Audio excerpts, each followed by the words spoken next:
Hello, I'm Betty Swan, and this is Wisdom in the Night. I'm so glad you're watching this show. I hope you love it. I love doing it. It's a great way for you to see people from every walk of life, and see how they move and move along with God, how they learn how to get His destiny for their life. I think you're going to hear things that make a big difference. So let's just get started tonight. The first guest I have is Jeanette Ng. Now, I've met Jeanette, several years ago, and she's pretty unusual. She's an entrepreneur, and you never know what she's going to be doing next. So, Jeanette, isn't that right about you? Isn't that right? It is right. Sometimes I surprise myself. Do you really? With different ideas. And just yesterday I was sitting in church, came up with an idea, and after lunch, over a 30-minute phone call, I had already developed another idea. Another one? Yes. Do you do that all the time? I do. I'm just constantly, kind of like when an artist wakes up in the middle of the night and has a song, or a poet has a poem, I'll just have an idea. And so it's just important to develop them, write them down, and when the time is right, you can go visit that list and see what you're going to do. So next. Do you ever have something written down and you go back later and you go, oh, that's a good one, I'm going to do it? Sure. You do? Mm-hmm. So how many do you have written down right now that you haven't done? Oh, a bunch. I have a lot of ideas and a lot of domain names, a lot of websites. Yeah? Yeah. Well, can you build your own website? I can. Okay, so see, you can have as many as you can think of. Exactly. That's the world today. Yep, you can just build a website in one day and be in business the next. So, were you like that as a little girl? I wasn't like a little girl with a lemonade stand and doing all these things. You didn't do that? I didn't, but You know what I did? What did you do? I would pick my neighbor's flowers and sell them on the corner. Oh my goodness. You know, I had low overhead. I used her flowers. Was your neighbor in on that agreement? You know, what kind of? So I'm an entrepreneur too, and I started early. You are. I Yeah. know you as an entrepreneur yourself. Now tell me about your life growing up. All about you. You grew up where? I grew up in New Jersey, although we were born in Brooklyn. So we were born in Williamsburg, Brooklyn, and then moved to Chinatown and lived right on East Broadway in Chinatown for a few years. And then once we were of school age, so once I was 5 years old and my sister was 3, my parents moved out to New Jersey so we could grow up in the suburbs with a big yard and with a community pool and space and all that stuff. So what'd your dad do? What was your family like?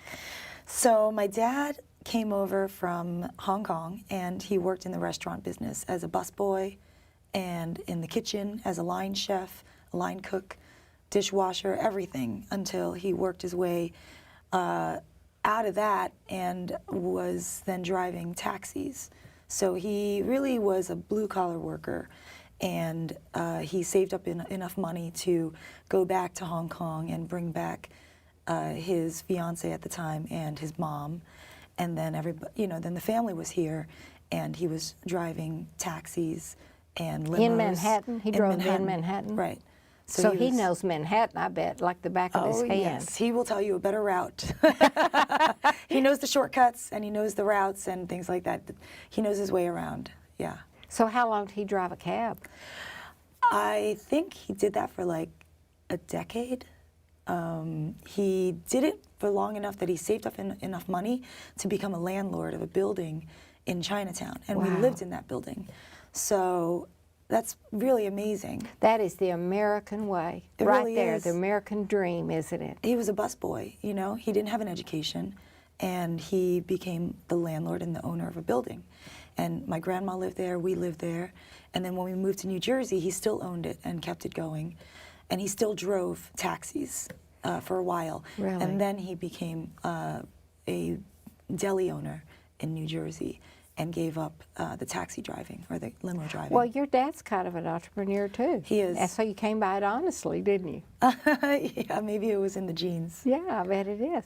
So what made you want to come to New York from Jersey? Come on over. Did you have big dreams always? Yeah. When I was in college, we would watch MTV and TRL and just say, we're going to do that.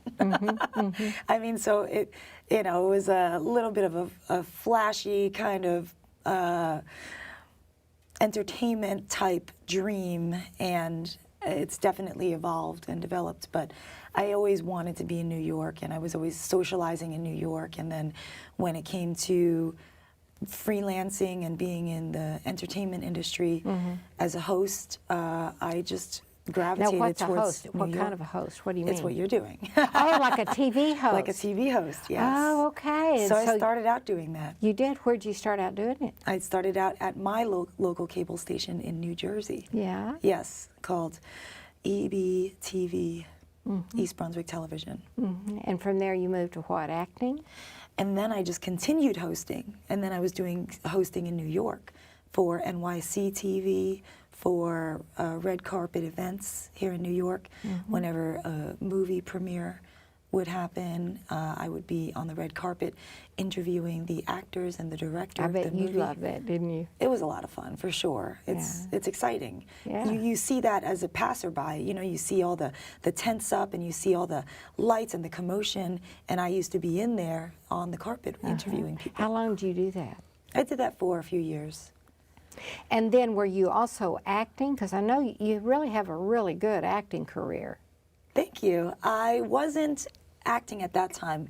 Once I started looking for an agent to represent me for hosting, I only was focused on hosting. Then they opened me up to the world of acting and print modeling. Yeah, and you do a lot of print work, don't you? I do. I have had campaigns for Verizon and Target and Rockefeller Center. People will go into Newark Airport and see my face, open up a magazine and see my face. You know, TV would be commercials. So I just got a few texts this weekend from people that saw me in different ads. So how do you feel when you open up a magazine and there you are? It's exciting. Oh my gosh. just love it? Yeah, sometimes I'm by myself, so I just have to like get excited by myself. But Yeah. yeah, I'll be in Barnes and Noble and just crack up a magazine and just see There I am. Oh, wow. Yeah, a full page or something like that. It's exciting. Yeah. Now, you've been doing that, what, about 10 years now? I would say 8 years. Yeah. And then you've branched out and you have Actors in Christ? Yes. Is that what it is? What's that? Actors Inc. Actors So Inc. at a certain point, I had the urge to do something in the acting industry to connect more with people and reach people and give them something back. And I found myself in acting classes and on sets and meeting such great people, but then not having anything else after that. And I just wanted to have something that we could continue to connect through. And being in acting workshops, I felt like I could recreate the formula of an acting workshop and almost host my own acting workshop, but not charge anything. So it would be a free gift for anyone. How many people got involved with that? As far as attending, about 20 people come every time we hold a workshop. That's great. Yeah. And I bet there's such a need for people to feel connected. Yes. Because in this city, you have to feel connected somewhere. Yeah, it's wonderful because we get together, we'll say a prayer, we'll open up the evening, and then we do an acting workshop where we get to know someone who's a coach or something, and they'll give us advice and good tips and inspiration, and then we go through scripts and we actually act, so we get to practice our great. craft. Right. And then we get to really talk. Sometimes you don't get to do that when you're on set or when you're in And class. do you help each other? In other words, try this, try that? Oh yeah, it's all about feedback and trying different things. It's a safe space. Yeah, so you mentioned prayer. How did you get a close relationship with God? Have you always had that? I haven't always had that. It's evolved. So how did it come about?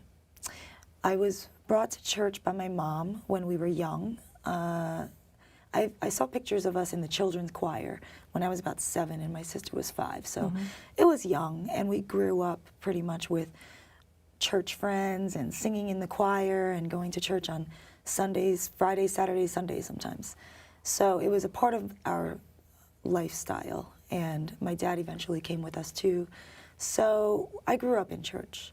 I stopped going on my own during college and a little after college, and then I came back, and I started coming back, you know, of my own decision of wanting to really come back on my own. Don't you think there's an age, like in your 20s, that you, if you've grown up to be in church, that somewhere in there you start getting your own faith? Up until then, it's kind of like my parents want me to go, my mom wants me to go, and then somewhere in there you start thinking, what do I believe? Right. Yeah, I think it's natural for you to grow up with whatever your parents wanted you to believe, right? About everything, not just church. Right, for you to have that instilled in you, but at some point you still want to know it for yourself and have chosen it for yourself. So that is how a lot of people's path, with whatever faith they came, you know, they grew up with, or whatever choices or sort of values they grew up with. Well, have you ever had a time that your faith got a lot deeper for a specific situation? It like moved you forward, changed your life dramatically? Do you have anything like that ever happen? I feel like I'm in a place where that's just the standard mode of operations. For you? Just trusting and being faithful and being at peace, knowing that I am walking with God. Yeah. Well, what was his destiny? Have you ever thought about that? What was his destiny for your life, and are you in it? I feel like I'm doing the best that I can do and living out my purpose and being fully expressed and really walking through every open door. And I think that that's the best that anybody can do. I think you're right. I think people try to have some kind of a special experience where it's almost like, da-da, this is your purpose. And really, you find out by trying different things, finding out what you really like, what you succeed at, and by praying about it. But don't you think it takes all of it and just being open to new things? I think there's a few things to consider. And Okay, I what? think people are wired all very differently, right? The things that one person desires can be very different, are very different than what another person desires. There are some people that couldn't imagine not ice skating, but I don't have there's not an ounce of me that wants to go about ice skating, you know, my whole life. Got it. And so it's very distinct, people's desires. And so you honor that desire. You know, there's a part of you that knows what you desire. And it could be multiple things, but you have an idea. And so you honor that by going for it and at least trying it and leaning into it. And recognizing that that's not an accident, because obviously, you know, we're all wired so differently with very different, distinct, unique desires. So it's not an accident. And speaking of the wiring, in your case, I can think of 5 things that you do that I know you do, and they're all so different. And so you're wired to do a lot of different things. Right. And that's the way I am. I get bored easily, and I go after something till I conquer it. And once I've conquered it and I feel like I'm good at it, then I want to try something else. And so I know you do acting. I know you do spinning. You're an instructor, and I want you to talk about that. Then you, what else? You have a prayer app. Then Comedy. Oh, yeah, you're hysterical. Yeah, I wish we had time for you to do that. You're so funny. It surprised me that you're a comedian, because I just see you as this kind of like type A, go get 'em girl, and then you're just so funny. How did you get into comedy? I love comedy, and I've always watched comedy. Yeah? And I used to be able to recite entire, like... Monologues or... Yeah, just people's jokes. I would know them verbatim. Yeah. And I would, you know, recite them to my friends. And so I enjoy comedy and really appreciate comedy. So And you're good at it. Yeah, so as a consumer, I loved it. And then sitting in the audience, there was a part of me that wanted to go that extra step and like be there on that stage. Yeah, And so yeah. that's what I'm saying. Like, not everyone desires that. Like, a lot of people love watching comedy, but they don't want to be on stage, and they know that. They're happy watching it. Right. But I was different. So when you know that there's a difference there, when you know that that desire is there, go for it, right? Honor that. And so I took a class, and that set up the structure that I needed to learn some basics and to get out there and get on a stage and do some open mics. And then from there, I had friends that put me in their shows, and still doing it. Now you're still doing comedy, aren't you? and I'm still doing it. Yeah. And that was a time when I felt like God helped me out too. Because I do so many different things, I didn't have the time to dedicate to comedy that somebody who was a serious comedian would dedicate. Because someone who's a serious comedian is out there. And maybe that's the only thing they do. Maybe they just do that one is the thing. only thing they yeah, do. Just and one it really thing. takes that full-time effort. And I didn't have that time. But God honored that in me by allowing me to kind of skip the line. And he did. I love he it. really did. People work a long time. And they were going, how did you get to and do this? work I don't get to really- do it. They work really hard before they can even get on stage for Yeah. more than 1 minute, Yeah. 5 minutes, and not have to pay for that, let alone get paid. And I was getting paid for that without Wow. having to put in all those hours. All right. Well, now I know you also do triathlons. I know I've gone to your runs. You I know I did? helped Oh, you do that, Betty. yelling for you, all of that. But what kind of challenges have you personally gone through as you've moved through all of these different ventures? For you as a person, what have you gone through? What's been challenging to you? Going through all of the different ventures and pursuing all the different things that I want to pursue. The most challenging thing and the most life-changing thing, I won't say it's the most, because that's always a big title to give anything. Right. So one of the biggest things was dealing with all the junk that I had to deal with so that I could get clear and really pursue everything with 100% gusto. So what do you mean get rid of the junk? What was the junk? We walk around with a lot of junk. You mean like physical junk or mental junk?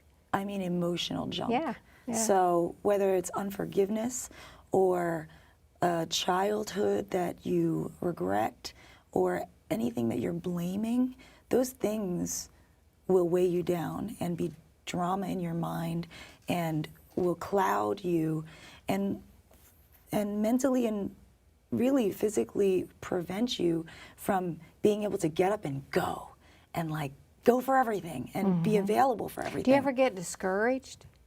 Not really, not anymore. But I used to, because I would see it as something that meant something about me. But the fact is that, How do you not take it where it's like about you now? well, so back to one of the biggest things was really having someone be a life coach to me. And having a life coach helped me to take the weight out of these things that used to weigh me down. So can you imagine just being weighed down in life? Oh, yeah, You feel a everybody burden on is. your shoulders. You really can't be free to pursue everything you want to pursue, say everything you want to say, talk to everyone you want to talk to, just be your real self. It really suppresses you. And so when I got that lifted by just working with a life coach and being able to get rid of all those things, then it took the weight out of things that used to be personal. Because things are not personal.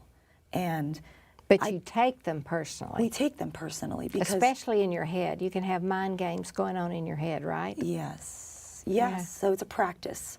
And the better the tools are that you have and the more you work on that, and having a coach really helps. How long have you had a life coach? For a year. And you can tell a huge difference. Oh, massive difference. I'm a very different person. I feel like before life coaching, I was surviving, and now I'm really living. It's a big difference. And a lot more personal inner happiness, right? Yes, Huge, of course. huge. And nothing else changed around me. That's why I know it's really about me because it's not like my family changed. It's not like my my bank account changed. It's not like my bank account changed. My career situation didn't change, but I changed, and that's all it takes. And do you find that you have more inner contentment? Yes. Yeah. Well, for the people that are watching, what kind of wisdom would you give people? What would you say to someone who says, I'm an entrepreneur, or if they say, I want to be an actress, or I want to do triathlon, give us some wisdom.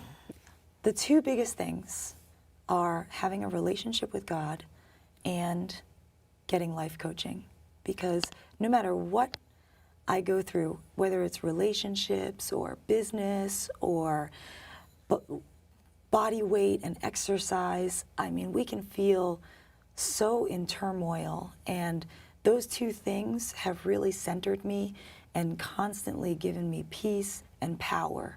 And you want to go through life with a sense of peace and a feeling of power.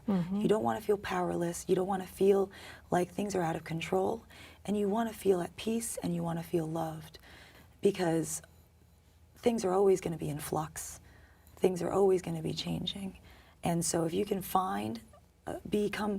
if you can get to a place of peace and love, no matter what, then you will be set for life. But your wisdom is you can't do that by yourself. You cannot.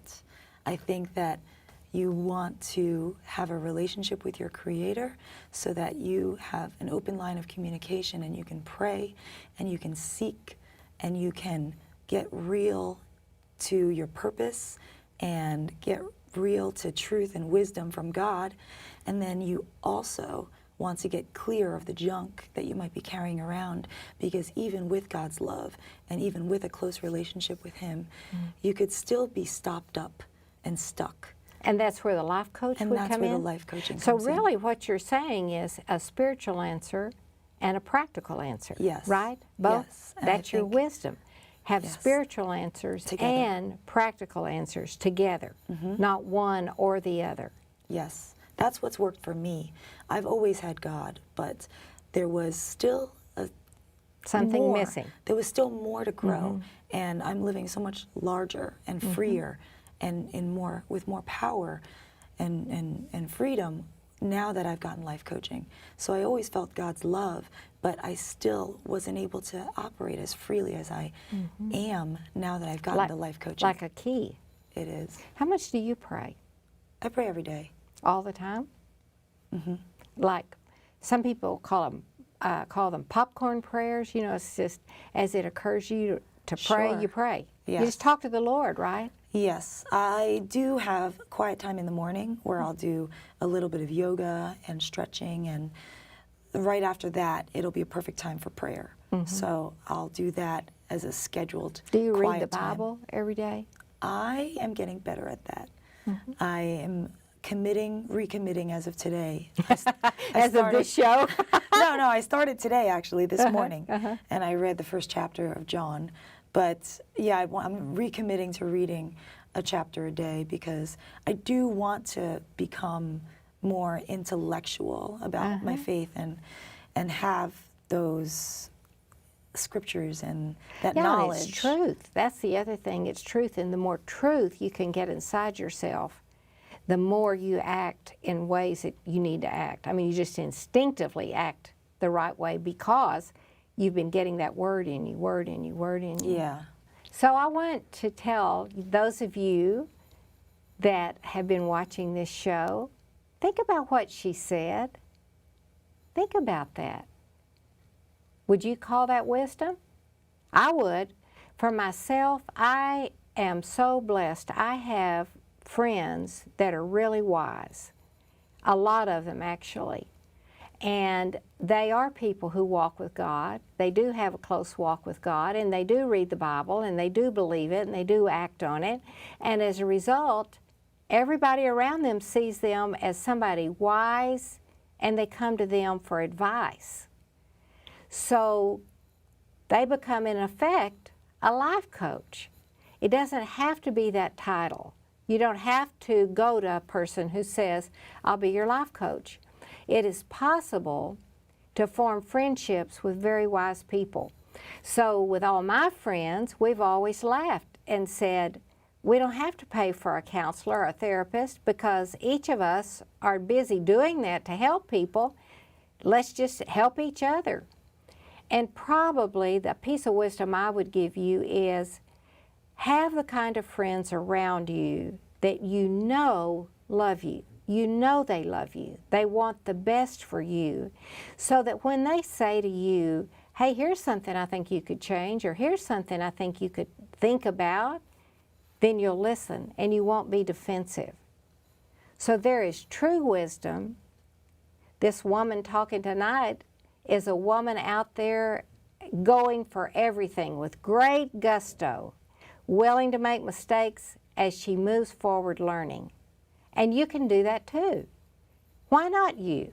In fact, one of the things I always say to myself when I see something that could be done, I always say, why not me? Somebody's got to do it. Why not me? And I want to do it. So that's our wisdom in the night for you tonight. Go and enjoy life, but go with God because He wants to go with you.